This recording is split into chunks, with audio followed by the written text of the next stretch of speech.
Frères et sœurs, amis de la vérité, bonjour, bon matin. Bonjour. Bon sabbat à tous. Bon sabbat. Wendell, vous êtes prêts? Merci. Avant de débuter, je vais prendre le temps encore de dire bonjour à tous ceux qui nous regardent à partir de la maison, qui nous suivent à partir de notre chaîne, de notre canal YouTube. Si jamais quelques-uns d'entre vous aimeraient nous visiter, vous seriez les bienvenus à Ebenezer ou à nos églises de maison.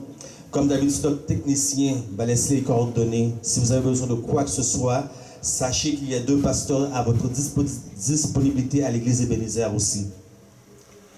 Avant de commencer, avant de débuter, frères et sœurs, j'aimerais vous parler de plusieurs échos qui me sont venus à l'oreille au cours des années.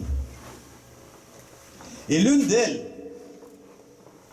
est que je suis un prédicateur qui prêche trop dur. Bien-aimé, je suis très conscient de cela. Mais malgré cela, ceux qui m'ont fait ces échos, ceux qui m'ont présenté ces commentaires, il n'y a pas eu un de ces personnes-là qui sont venues avec la Bible et les disciples de prophétie pour me dire que ce que je prêchais, malgré que c'était dur, n'était pas vrai. Bien-aimés, nous vivons dans un temps solennel. La responsabilité qui pèse sur mes épaules est pesante. Certainement, qui peut dire qu'il est juste devant Dieu? Personne, pas plus moi. Mais certainement, l'Éternel n'aura rien à reprocher pour les autres.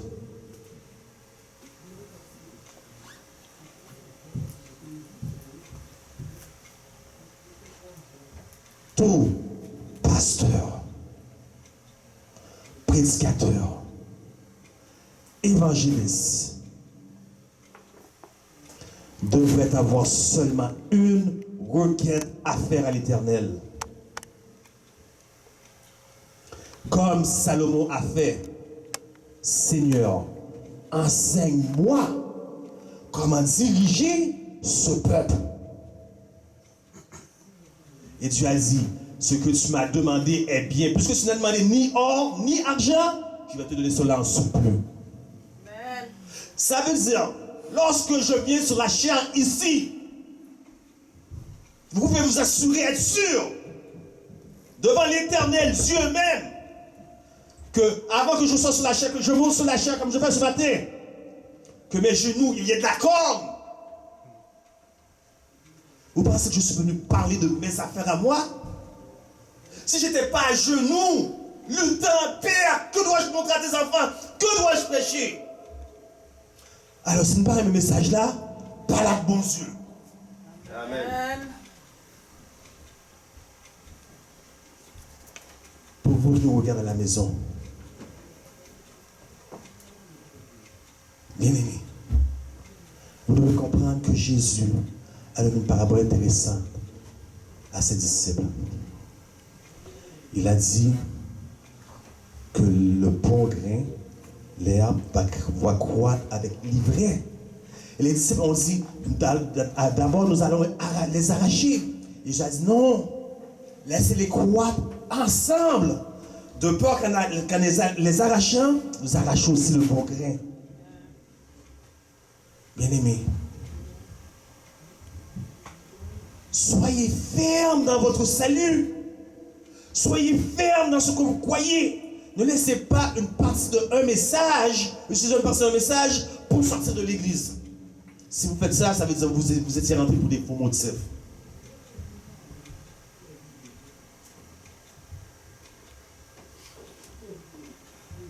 Donc, il y a des choses qui sont dures à entendre. Et ce n'est pas parce que ces choses-là ne se produisent pas à Ebenezer que vous devez marcher comme ça. Vous devez savoir ces choses-là. Même si Ebenezer sera l'église la plus purifiée du Canada, vous ne devez pas être comme une autruche, la tête dans le sable. Il y a des choses que vous devez savoir.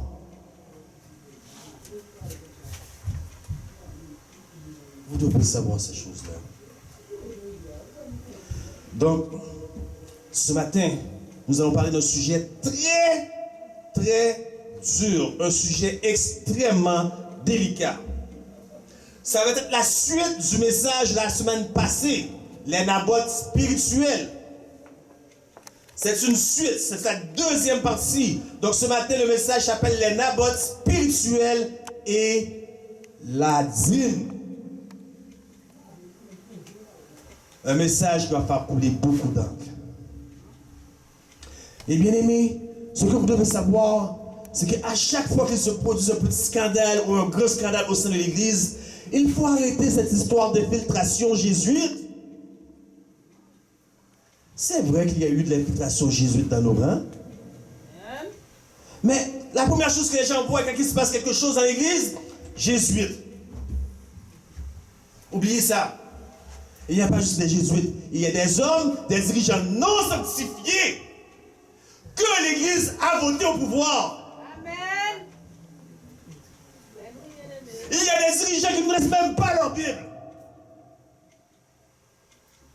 Ils se réunissent à la réunion d'église, ils ne connaissent rien de l'esprit de prophétie. Alors cessez votre histoire de jésuites. Ce n'est pas tous des jésuites qui vont rendre l'église dans l'état qu'elle est. C'est des gens dirigeants non sanctifiés qui montent sur la chair, qui viennent prêcher sur la terre et qui ont mangé d'hymnes.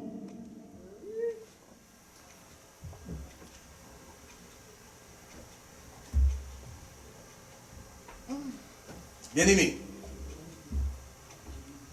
la dîme, c'est quelque chose d'important. Toutefois, on ne trouve aucun commandement dans le Nouveau Testament de retourner la dîme. Aucun. Même Hébreux, chapitre 14, chapitre 7, je crois, nous fait une rétrospective arrière de ce qui s'est passé avec Abraham lorsqu'il rencontra Melchisédek. Mais vous n'avez aucun commandement clair qui dit retourner la dîme. Est-ce que ça veut dire que la dîme est abolie? Est-ce que ça veut dire que la dîme est abolie parce qu'il n'y a aucun commandement spécifique? Ok. Vous pouvez manger de la viande de poulet, vous pouvez manger de la viande de bœuf, vous pouvez manger du poisson. C'est des lois qui nous ont été données dans Lévitique 11. Mais en Lévitique 11, il dit tu ne mangeras pas le cochon. Cochon, c'est impur. Et nous arrivons maintenant à l'année 2020, nous ne pouvons plus manger de poulet. Nous ne pouvons plus manger de viande de bœuf. N'est-ce pas? Parce que les animaux sont malades, la condition des animaux sont très terribles et la maladie passe de l'animal à l'homme. Donc c'est un principe. Est-ce que vous me comprenez? C'est un principe. Maintenant, le poulet est aussi toxique que le cochon. Est-ce que vous comprenez le principe? Lorsque Jésus dit allez, faites de toutes les nations des disciples, comment pouvez-vous rentrer en Union soviétique, en Chine, pour aller prêcher l'évangile, parce que si vous allez prêcher l'évangile dans ces pays-là, on vous met en prison. N'est-ce pas?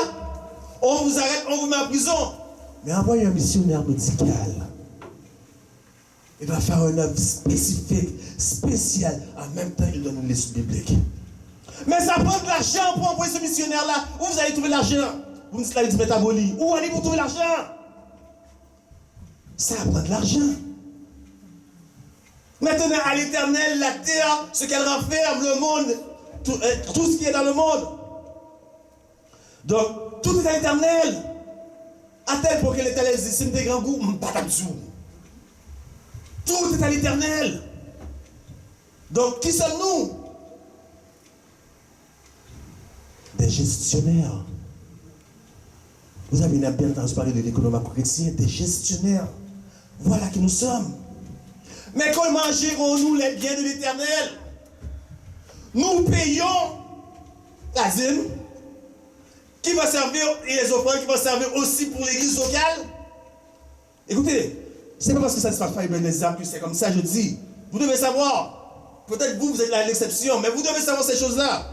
Avec cet argent, surtout les offrandes, on va payer pour l'électricité dans une église qu'on garde ouvert 3 heures par semaine. Faites le calcul. L'argent que vous payez, la valeur du loyer, avec le nombre de temps que vous gardez l'église ouverte. 2 heures, 3 heures le sabbat, plus 1 heure de réunion de prière le mercredi. Est-ce que l'argent est bien? En tant qu'économe chrétien, est-ce que l'argent de l'Éternel, les ressources de l'Éternel sont bien utilisées?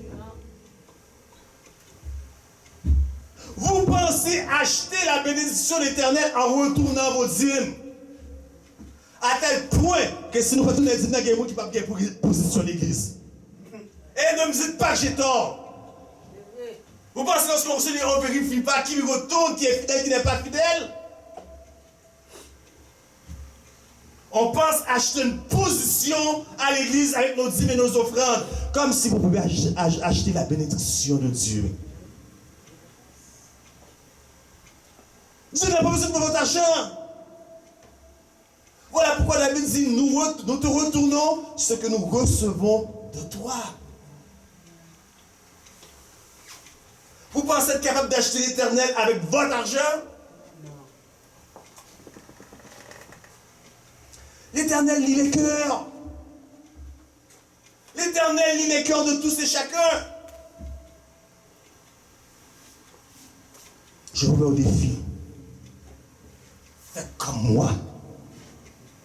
Qui va accepter le défi? Je lui lance le défi. Faites comme moi. Mettez une enveloppe fidèlement, sabbat après sabbat ou 15 jours au mois. N'écrivez ni votre nom, ni votre téléphone, ni votre adresse. Amen. Il y a des gens, l'Éternel sait qui est sincère. Vous écrivez parce qu'à la fin de l'année, vous recevez un gros reçu qui va faire diminuer vos impôts ou qui va vous donner un remboursement. Faites l'expérience et vous allez voir si l'Éternel ne va pas vous bénir. L'Éternel ne va pas vous bénir. Et vous dites, mais attends, regarde-moi de quoi il prêche. Parce que je sais qu'il y a des gens qui sont observateurs. Regarde le sujet qu'il prêche. Bien aimé, je vous ai dit avant, c'est pas moi. C'est l'Éternel qui va donner le sujet. Regarde ce qu'il prêche, mais il me semble, lorsque Sœur de l'âne était ici, elle passait je ne l'ai jamais vu mettre une scène dans. Et puis regarde, c'est lui qui prêche. Qui vous a dit que je devais retourner ma dîme? Ici. Ah, ben nous allons voir ça plus devant. Merci mon frère. Merci. Le frère répond, moi à la maison du trésor. Donc, est-ce que je devais remettre, quand Sœur de l'âne passer dans les rangées ici, est-ce que je devais remettre ma dîme, mon enveloppe, mes offrandes, ici même, à Sœur de l'âne? Non. Il n'y a aucune règle qui dit que c'est ici même que je dois retourner ma dîme, ni mes offrandes. Mais tous doivent être retournés à la maison du trésor. Et quelle est la maison du trésor? Mais avant de voir quelle est la maison du trésor, à quoi servent les dîmes?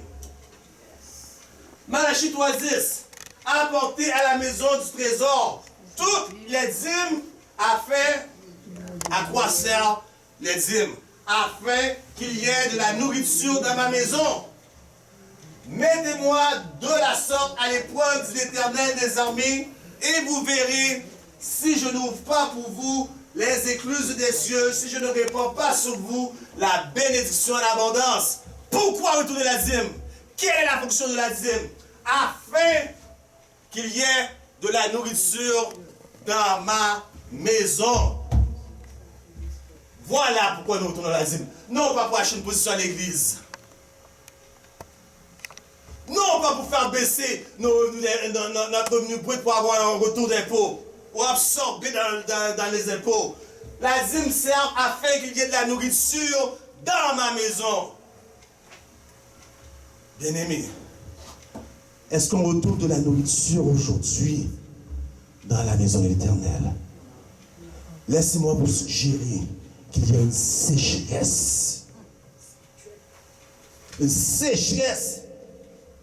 Il n'y a que des mensonges qui se disent pour attirer le plus grand nombre, pour attirer des paniers au sein de l'Église et pour conserver les jeunes. Mais le message de vérité, le message adventiste, le message évangélique n'est pas prêché. Il n'y a pas de nourriture dans l'église, dans la maison de l'Éternel.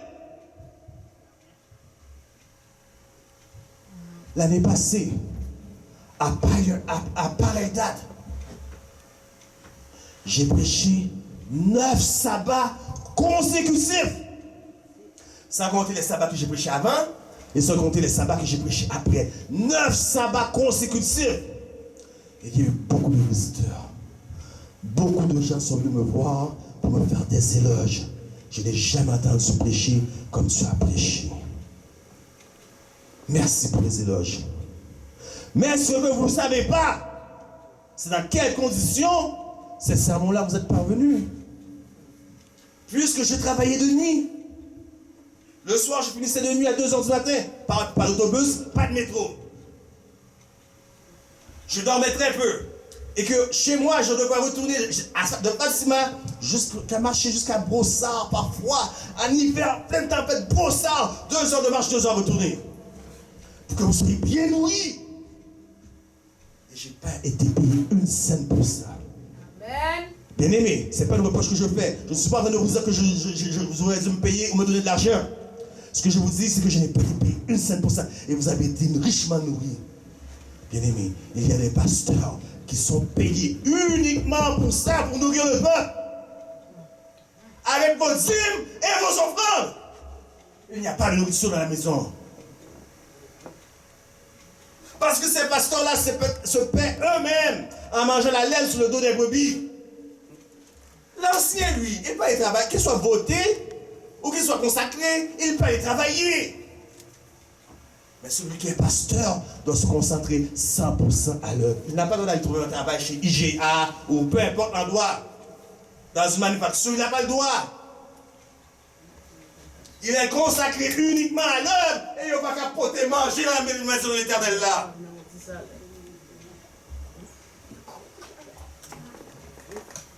Maintenant, étant donné qu'il n'y a aucun commandement spécifique dans le Nouveau Testament, il y en a qui disent, bon, mais moi je ne vais pas retourner ma dîme, vu qu'il n'y a aucun commandement. Quels esprits de prophétie? Que personne ne se permette la liberté de retenir leur dîme. Alors vous voyez, c'est un principe. Pas parce que ce n'est pas écrit, ni mentionné qu'on va garder la dîme pour soi-même. Que personne ne prenne la liberté de retenir sa dîme pour l'utiliser à ses propres jugements. L'esprit de prophétie, 9 Testimonies, 247, c'est pas moi. C'est pas moi qui le dis. Parce que la dîme aussi nous aide dans notre fonction, dans le but pourquoi nous avons été établis. C'est une citation que nous avons vue la semaine passée. Dans un sens spécial, les adventistes du 6e jour ont été établis dans ce monde comme sentinelles et porteurs de lumière. Ils doivent proclamer le message du premier, du deuxième et du troisième ange. Voilà leur devoir. Et rien ne doit détourner leur but, rien ne doit détourner leur attention de cela. Pourquoi? Parce que les adventistes du 6e jour sont les nabotes spirituels. Et qui sont les nabotes spirituels? Ce sont la voix qui crie dans le désert. Et vous voyez même la référence, Ésaïe 40, 35, qui ramène le cœur des pères vers les enfants. Des hommes appelant le péché par son vrai nom. Regardez Jean-Baptiste, comme il a parlé à Hérode. Tu as la femme de ton frère, ce que tu fais, c'est pas bien. Amen. Maintenant, le péché, on joue, quel est ce péché? On ne dit rien à personne. Et lorsqu'on voit un frère pécher, à la place de lever en douceur, on vient dans la réunion de prière. Hey, priez pour un tel, merci. Causez-vous de nous mettre dehors. Amen. Parce que si vous êtes vraiment intéressé à faire là, vous l'aurez pris le téléphone, mon frère, ça va bien. Est-ce qu'il est à la portée de votre bras? Vous aurez comment on dit, minister à ce frère-là. Mais ce frère-là est à votre portée. À la place de l'appeler, de lui rendre une visite, vous venez envoyer une prière pour dire on va prier pour tel frère. Merci. C'est fun. Ils sont des sentinelles. Ils sont des sentinelles. Ézéchiel 33, qu'on mette une sentinelle. Quel est le but de la sentinelle? De surveiller le danger. Et quand le danger approche, il doit les avertir. Voilà qui sont les nabotes. Et vous savez où on trouve les nabotes d'aujourd'hui? On les trouve pas au sein de l'église. On les trouve pas au sein de l'église. On les trouve au sein de l'église virtuelle, de l'église digitale, des églises de maison. C'est là où on trouve les nabotes d'aujourd'hui. Qui sont les nabotes d'aujourd'hui? Voici les nabotes d'aujourd'hui. Regardez la dernière ligne encore une fois. Je porte attention à votre attention sur la dernière ligne.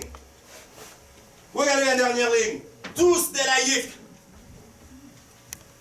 Malgré que ma photo se trouve dans la dernière ligne aussi, mais c'est tous des laïcs. Prenons un exemple.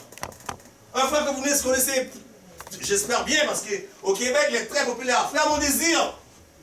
Il dirige la ligne de prière sans frontières. Et lorsque je parle, je fais cela, ce n'est pas ainsi de faire de publicité pour certains que pour d'autres. Ne croyez pas cela. Frère Mon Désir, c'est un ministère, un grand ministère. Tous les Haïtiens du Québec, son ministère va en Haïti, va en France, partout. Vous pouvez les supporter. Par vos dîmes, par vos offrandes, vous pouvez décider de supporter ce frère-là. Pourquoi? Parce qu'ils sont des sentinelles. Et la sentinelle, il se met en haut, il regarde de loin, lorsqu'il voit le danger apparaître, il souffle de la trompette. Quel est le danger imminent? Bien-aimé, restez avec moi. J'ose dire, c'est mon trop important. Quel est le danger imminent qui nous guette? Présentement, un danger va s'abattre sur nous bientôt. C'est le danger du 3 ans et demi. Bien-aimé, dans la Bible, il y a un pattern qui ne cesse de revenir, c'est le 3 ans et demi. 3 ans et demi, 42 mois prophétiques, qui équivaut à 1260 jours prophétiques. Ok? Maintenant, ce n'est pas de l'exégèse que je fais. Soyez bien avec moi pour pas quelqu'un dise que je prêche l'hérésie ou l'apostasie. Ce n'est pas de la l'exégèse. C'est une constatation personnelle de 3 ans et demi. Bien aimé. En l'an 66, quelque part en l'an 66, l'armée de Rome rentre à Jérusalem. Et les disciples se sont remplis de la prophétie de Jésus. Lorsque vous verrez l'abomination des désolations, l'abomination qui cause la désolation, fuyez. Les disciples ont pris la fuite, mais plusieurs sont restés. En 66, plusieurs sont restés. Et puis l'armée romaine est partie comme c'était. Alors qu'est-ce qu'ils ont fait? Vous voyez, ces gens-là, ce sont des extrémistes. Ces nabotes-là sont des extrémistes. Ils exagèrent. Mais quand l'armée romaine est partie, il a laissé la bannière de Rome flotter dans les airs. 3 ans et demi plus tard, l'année 70, ils sont revenus sur Général Titus. Ils ont rasé Jérusalem. En 1990, écoutez bien, 1990, le pape est rentré au Rwanda. La bannière du Vatican flottait. Le pape est parti. 3 ans et demi plus tard, le plus gros génocide jamais connu de l'histoire s'est posé au Rwanda. En 2015, le pape rentre aux États-Unis d'Amérique. Le premier pape a parlé devant le Congrès. La bannière du Vatican fut élevée. 3 ans et demi plus tard, nous nous trouvons en 2019. On aurait dû voir quelque chose de prophétique apparaître en 2019. Mais le pape a déclaré que c'était une année de grâce. Nous pouvons comprendre? Une année de grâce, de sorte que toutes les nations du monde doivent s'aligner avec son agenda pour 2020. Temba nous donne la 14 mai 2020. Alors si vous pensez que quand je monte sur la chair, je monte pour jouer. Si vous pensez que la responsabilité sur mes épaules n'est pas pesante, 14 mai 2020, que toute cette année de grâce, que toutes les nations de la terre devraient s'aligner avec son agenda. Quel est cet agenda? Elle s'appelle Laudato Si. Si vous ne connaissez pas, si vous n'avez pas encore entendu parler de Laudato Si, c'est pour le changement climatique. C'est le danger qui guette par rapport au changement climatique. Et nous savons, bien aimés, scientifiques, environnementalistes nous ont dit, ont tous démenti cela. Le changement climatique, cette affaire-là, c'est la plus grosse raquette, la plus grosse fraude qui puisse exister. Alors, toutes les nations du monde vont se réunir le 14 mai au Vatican pour implémenter ce plan, son plan pour la Laudato Si. Et chaque phase De ce plan coûte 15,5 trillions de dollars. Voyez-vous, imaginez qu'il y a 3 phases par année. Ça fait 46-47 trillions de dollars pour implanter l'agenda du pape. Mettez ça jusqu'à l'agenda de 2030. agenda qui 70 ans passant est rempli d'occulte et d'ésotérisme. Mettez ça, les nations, nous n'avons pas suffisamment d'argent pour implanter votre plan par Pape Francis. Voyez-vous ce qu'il fait? C'est pareil que les Rothschild. Lorsqu'on parle de société secrète, tout le monde est habitué avec les Rockefeller. Mais Rothschild, c'est un nom qui ne revient pas souvent. Bien avant qu'il a eu la Banque fédérale, la Reserve Bank Federal aux États-Unis, et il y avait les Rothschild. Ces hommes-là étaient archi-milliardaires, tellement milliardaires qu'ils ne prêtaient plus aux individus. Ils prêtaient au pays. Ils les prêtaient. Et sachant bien que le pays ne serait jamais capable de les rembourser, alors le pays devenait esclave à lui. Vous comprenez? Lorsque le pape dit 15,5 trillions, par phase, Les nations n'ont pas tout cet argent-là. ici vous avez le G7, vous avez entendu parler du G7. Voici la dette des nations du G7. Voici, les références sont là, je ne dis rien. Si vous n'êtes pas content, allez voir qui a écrit, allez voir les journalistes. Les références sont toutes. Voici la dette nationale des nations faisant partie du G7. Ils n'auront pas tout cet argent-là pour implémenter le plan du pape Laudato Si. Mais le pape, il n'est pas fou. Il a déjà prévu une alternative. Quelle est cette alternative? Dans son encyclique papale Laudato Si, l'article 237, le dimanche, si vous ne comprenez pas encore le danger, la loi du dimanche, c'est pour bientôt. Ça fait des années, presque 160 ans, 170 ans qu'on le prêche.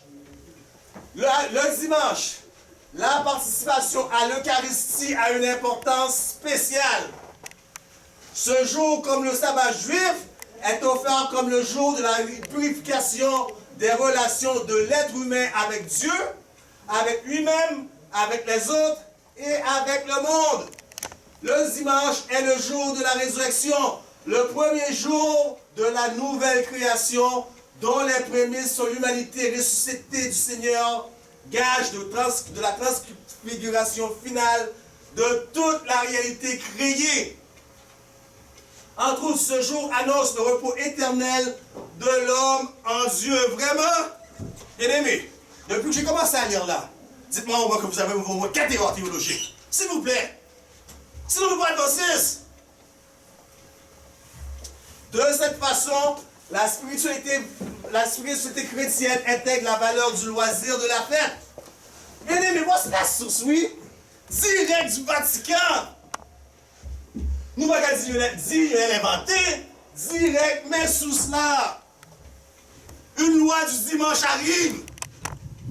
Parce que les nations n'ont pas l'argent pour implémenter le Laudato Si du changement climatique. Alors pour ça, il faut un dimanche, un jour où tout va être fermé, un jour de repos.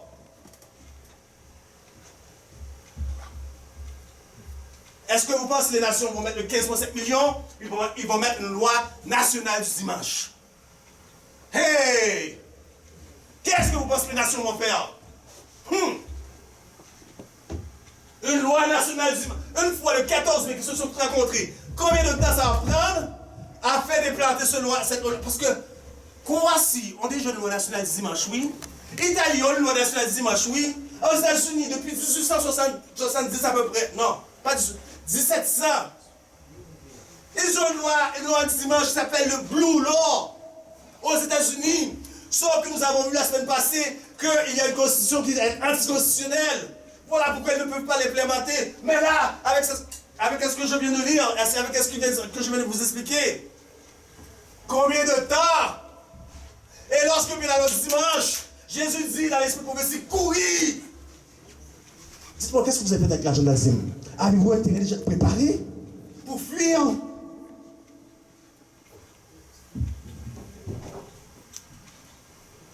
Le dimanche, comme jour de repos. On essaie de nous mentir. Mais regardez, excusez-moi.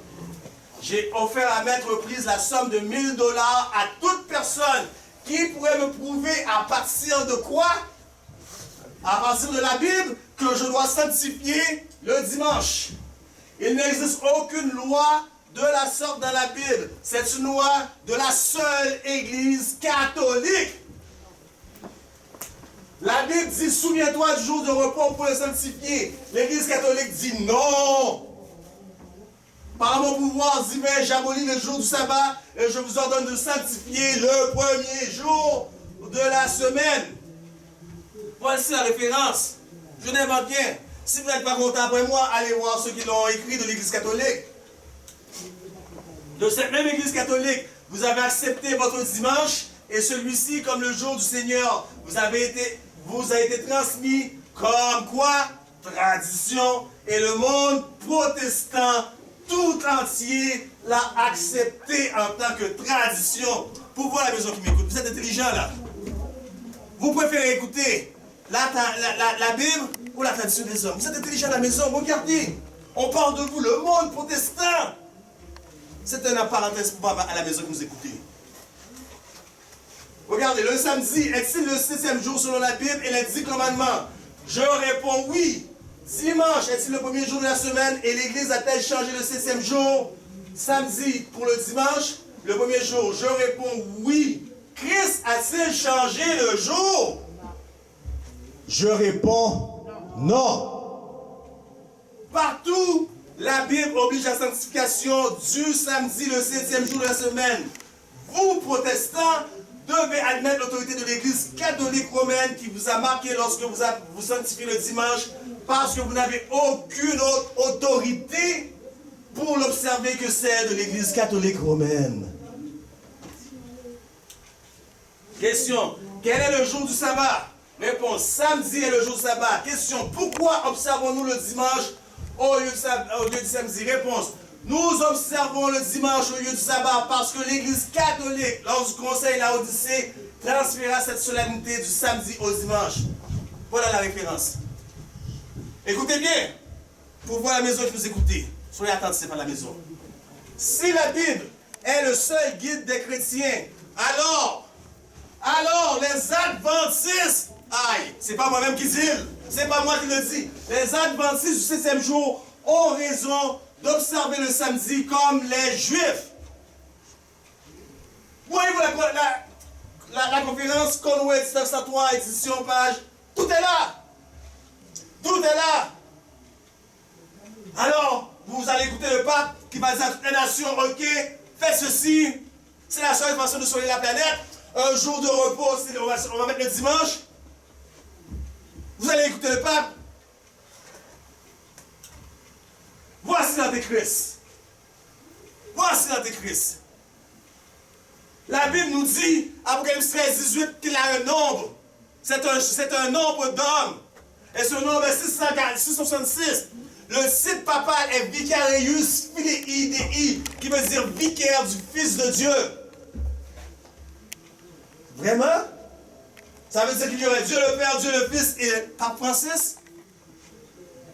C'est le représentant, parce que Christ dit après moi, je vous enverrai un consolateur. Mais lui, c'est le représentant. Alors c'est un chiffre d'homme. Voilà le titre de tous les papes. Et traduisé en chiffre romain, puisque c'est l'église romaine. Ça veut dire exactement 666.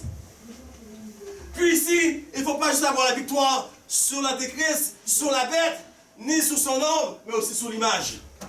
Et c'est exactement ce qui se passe ici. L'église et l'État. L'église et l'État. Donald Trump avec Pape Francis, oui. L'église et l'État et l'église protestante joignant la main à l'église de Rome. Voici ce que c'est l'image de la bête. Voyez-vous dans quel temps que nous vivons? Alors, bien aimés, s'il y a un moment plus solennel que maintenant pour retourner nos dîmes, pour qu'il y ait de la nourriture dans la maison de l'Éternel, c'est maintenant. C'est maintenant. Si vous voulez garder de la dîme dans votre poche, la malédiction va vous frapper. Parce que parole là a passé quand même. Que si vous avez l'argent et vous le gardez dans vos poches, malheur à vous. Parce qu'il y a des gens qui sont fidèles, qui sont prêts à partager l'évangile. Mais ils sont bloqués. Ils sont bloqués. Manque de fonds. Parce que vous avez décidé de garder la dîme dans vos poches. Vous avez décidé de garder les offrandes dans vos poches au lieu de les retourner à la maison du trésor. S'il y a un moment plus important que tout autre moment de retourner nos dîmes, d'être fidèles, de retourner les offrandes, d'être fidèles afin que l'œuvre plus avancée, c'est maintenant. Écoutez ici, ce sont des exemples. Parce que j'aurais pu mettre Pasteur Walter White, Dr. Alan Storm, j'aurais pu mettre beaucoup d'autres choses, donc beaucoup d'autres personnes. Ce ne sont que des exemples. Peut-être que vous connaissez déjà ici même au Québec qu'un ministère particulier. Et qui sait si l'église Ebenezer n'est pas un ministère particulier aussi. Voyez-vous, c'est le moment d'encourager l'œuvre. Parce que ces gens-là, ce sont les voix qui crient dans le désert. Apporter à la maison du trésor toutes les dîmes afin qu'il y ait de la nourriture dans ma maison. Quelle est cette nourriture? La Bible dit afin qu'il y ait de la nourriture dans ma maison. Quelle est cette nourriture? Quel est donc le serviteur fidèle et prudent que son maître a établi sur ces gens pour leur donner quoi? De la nourriture au temps convenable. Donc il y a un temps pour toutes choses, un temps pour manger, mais un temps pour de la nourriture convenable. Un temps dont on parle de present truth, vérité présente. Mais la vérité présente, c'est la prophétie qui s'accomplit dans vos yeux, mais vous ne savez rien. Vous dormez. Voilà pourquoi je prendrai soin de vous rappeler ces choses, bien que vous les sachiez, que vous soyez affermis dans quoi? La vérité présente. La chose qui se passait dans le temps de Noé, c'était pour Noé. Maintenant, nous qui sommes arrivés à la fin des temps, nous qui vivons entre les chapitres 3 et les chapitres 4 du livre d'Esther, Ali, n'avons pas longtemps pour jouer. Nous retrouvons au chapitre, entre les chapitres 18 et les chapitres 19 du livre de Genèse. C'est pas le temps pour jouer. Il y a plusieurs vérités précieuses contenues dans la parole de Dieu. Mais c'est la vérité présente que le troupeau a besoin. Premiers écrits, page 63. Vérité présente. Alors cessez de monter sur la chaîne et prêchez vos messages maintenant.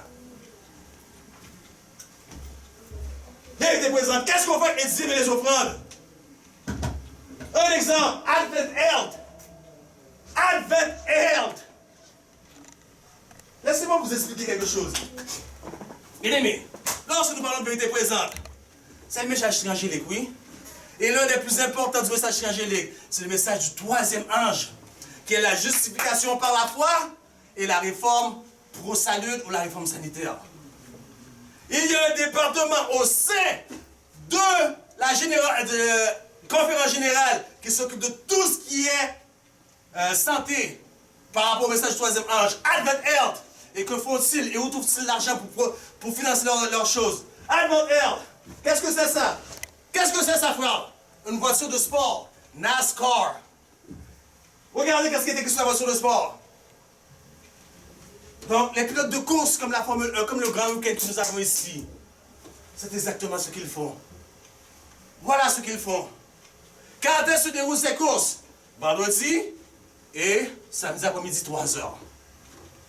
Les pilotes sont à Dancis. Donc, ils commanditent quelque chose qui se fait pendant le sabbat. Avec votre argent, votre dîme.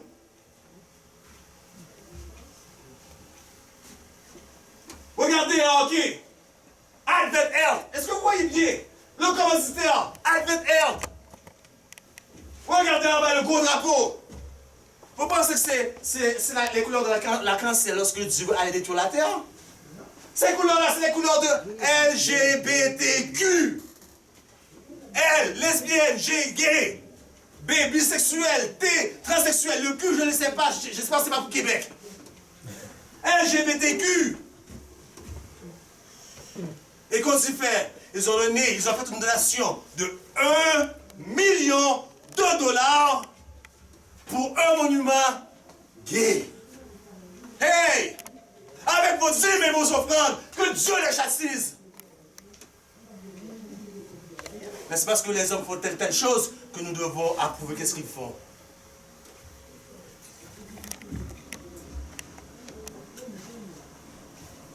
National Council of Churches. Ils ont reçu une donation de 6 700 $. Nous, est-ce que nous, on va inventer rien, même là devant nous, de l'église même. Vous voyez comment il y a des hommes inconvertis dans l'église? Livrés de rencontre avec le bon grain. Jusqu'à la fin. Qu'est-ce que c'est National Council of Churches? Un mouvement œcuménisme, oui. World Church, World Council of Churches, un autre mouvement économiste. Regardez combien l'église nous a apporté. On parle de l'église à la conférence, là. 8 000 $. Regardez, vous allez dire, mais ça c'était l'histoire ancienne. Ok, c'est l'histoire ancienne. Regardez maintenant. L'un des départements les plus importants de l'église, c'est le département de la liberté religieuse. Qui est à la tête de ce département-là? Genoun Diop.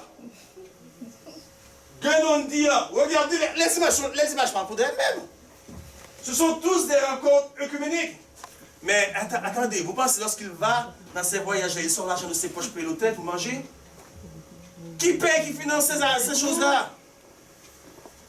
Alors, qu'est-ce qu'on fait lorsqu'on voit des choses comme ça? On regarde, on retourne la dîme fidèlement, on la garde dans nos poches. Moi, je ne peux pas encourager l'église comme ça, je vais garder ma dîme. Pourquoi? Qu'est-ce qu'il faut faire? Qu'est-ce que l'Éternel conseille de faire? Qu'est-ce que l'Esprit de prophétie nous dit de faire? Ce que vous devez faire, bâtir la persécution, bien-aimés. Toutes les églises de maison en Chine, parce que ces églises-là se sont séparées de l'État, ils sont persécutés. Parce que lorsque vous êtes une église de maison, c'est plus difficile pour vous contrôler. D'ailleurs, notre ancienne église va prêcher un message sur les églises de maison. Je vous invite à le suivre dans notre chaîne, notre canal YouTube. Vous allez apprendre beaucoup de choses. The tithe should go to those who labor in word and in the. La dîme devrait aller à ceux qui partagent l'évangile. À ceux qui partagent l'évangile, ceux qui sont trop occupés à aller faire des commandités, des choses mondaines. Pas vous comme nous pouillons. Vaut mieux choisir un ministère au sein de l'église qui est fidèle, qui partage l'évangile, qui a à cœur de faire avancer l'œuvre et les encourager. C'est la volonté de Dieu que ces travailleurs, en parlant des travailleurs pour l'évangile, soient libérés de toute anxiété de travail et pour qu'ils aient la totale opportunité de faire l'œuvre qu'ils doivent faire.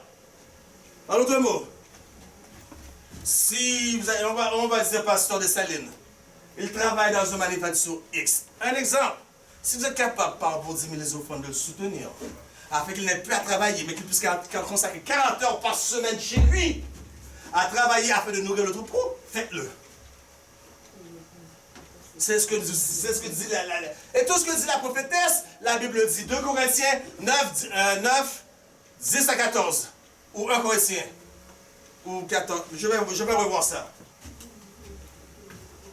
L'Église doit se réveiller. Les membres doivent sortir de leur sommeil. Comment l'argent utilisé dans les trésors sont utilisés? Écoutez bien. L'Éternel désire qu'une investigation soit faite. C'est pas moi-même.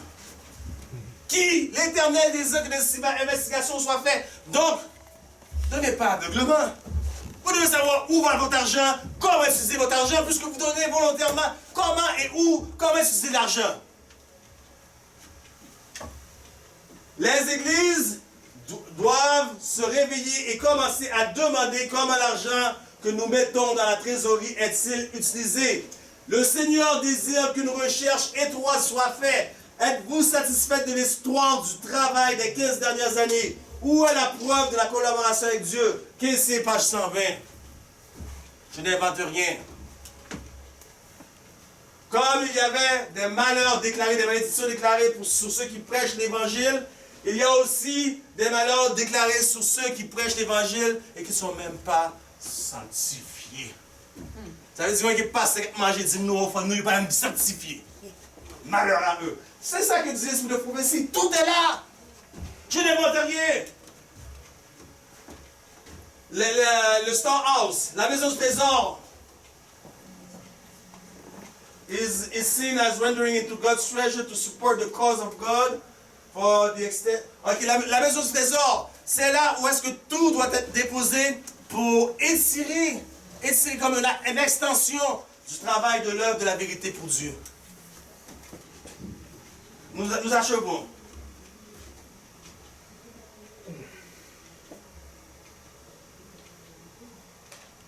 Ah, ok, je vois. Okay. Je vais lire, après je vais résumer pour vous parce que l'heure avance.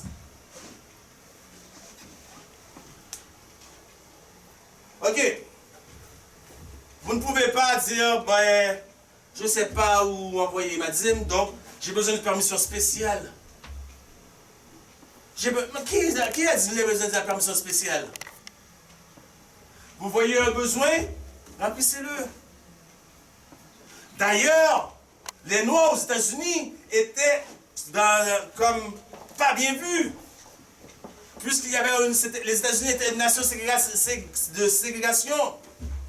Alors il fallait atteindre les Noirs aux États-Unis. Et certaines femmes, qu'est-ce qu'ils ont choisi de faire? Ils n'ont pas demandé à la conférence, ils ont été directement voir Ellen White. Ils lui ont donné de l'argent, ils ont dit, va, aide les Noirs, aide à supporter la cause des Noirs aux États-Unis. C'est ce qu'ils ont fait. Et les Noirs les ont reçus. Est-ce qu'ils ont envoyé cet argent à la conférence? Qui a dit que vous devez envoyer l'argent à la conférence? Excusez-moi, s'il y en a certains d'entre vous qui me regardent de la conférence aujourd'hui, excusez-moi, mais je n'ai aucune excuse à dire puisque tout est là. Toutes les références sont là. Donc, ils ont apporté eux-mêmes l'argent. Et elle-même, à plusieurs reprises, est partie donner de sa propre argent de la dîme à des gens dans le besoin.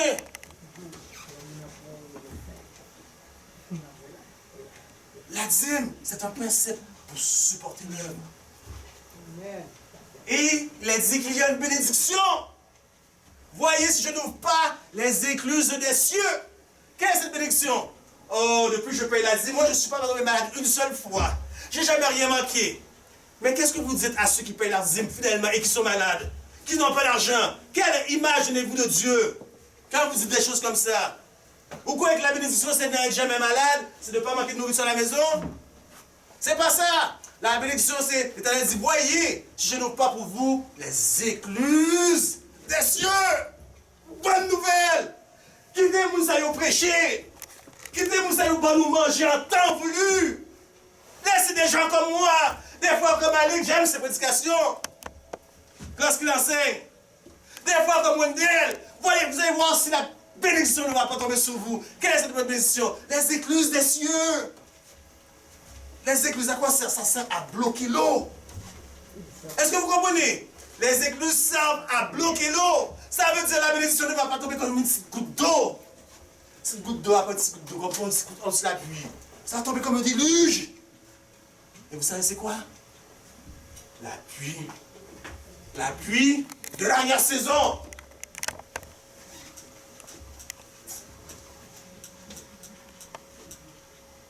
Deutéronome, j'ai avancé plusieurs parce que là avance. Deutéronome 32, verset 2. Que mes instructions se répandent comme la pluie. Que ma parole tombe comme la rosée. Comme des ondées sur la verdure. Comme des gouttes d'eau sur l'herbe.